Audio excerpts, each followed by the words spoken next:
Revolution and Represent 107.3 FM. My name is Tariq. Now, listeners, you may remember not too long ago we had a spoken word artist by the name of Sully Breaks.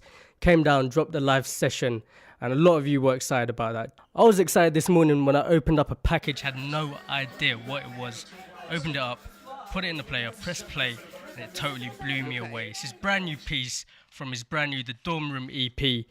I'm going to have to let spoken word do what it does best and let it speak for itself. Brand new Sully Breaks.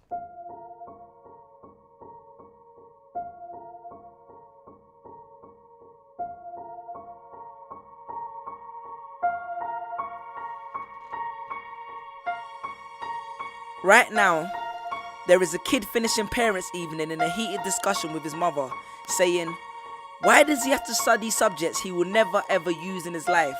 And she will look at him blank-eyed, stifle a sigh, think for a second, and then lie.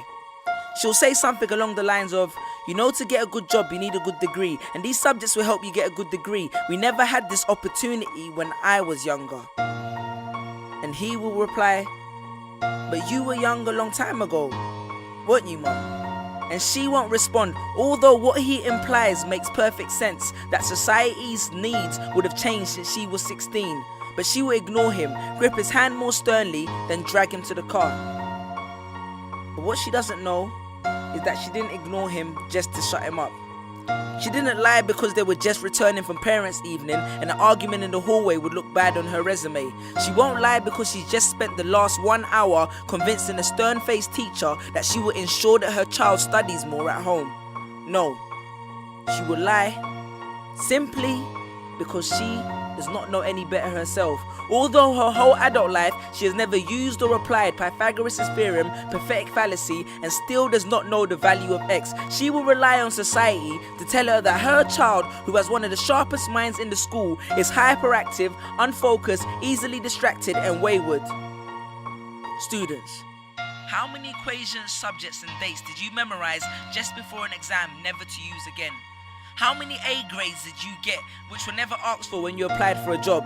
How many times have you remembered something 5 minutes just after the teacher said stop writing, only to receive your results 1 month later to realize that you were only 1 mark short of the top grade?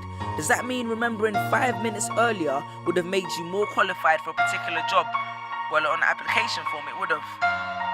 We all have different abilities, thought processes, experiences, and genes. So why is a class full of individuals tested by the same means? So does that mean Sherelle thinks she's dumb because she couldn't do a couple of sums? And if this issue is not addressed properly, it then becomes a self-fulfilling prophecy. Then every school has the audacity to have a policy on equality. The irony. Exams are society's methods of telling you what you're worth. But you can't let society tell you what you are, because it's the same society that tells you that abortion is wrong but then looks down on teenage parents. The same society that sells products to promote natural hair, looks and smooth complexion, with the model on the box half photoshopped and has fake lashes and hair extensions, with pastors that preach charity but own private jets, imams that preach against greed but are all fat, parents that say they want educated kids but constantly marvel at how rich Richard Branson is, governments that preach peace but endorse wars, that say they believe so much in the importance of higher education and further learning, then why increase tuition fees every single year? I believe Miss Jefferson when she took me into the office and said that my exams would be imperative to my success, because we was taught to always follow when Miss Jefferson led. But then I took Jefferson out of the equation and learned to think for myself. I realized we was taught to always follow when Miss led. The irony.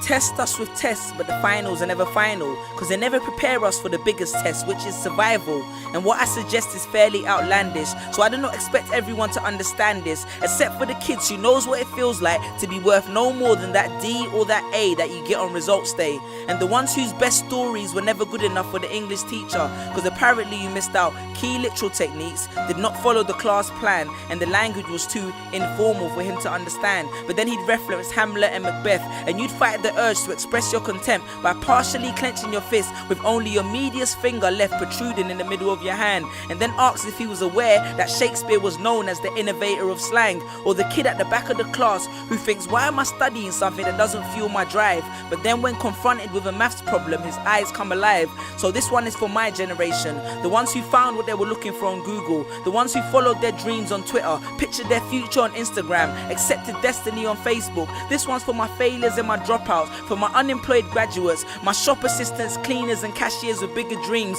my self-employed entrepreneurs, my world changers and my dream chasers. Cause the purpose of why I hate school but love education was not to initiate a worldwide debate, but to let them know that whether 72 or 88, 44 or 68, we will not let exam results decide our fate. Peace. Just these pictures on my phone, sitting all alone, visualizing home. And all my friends were just these pictures on my phone.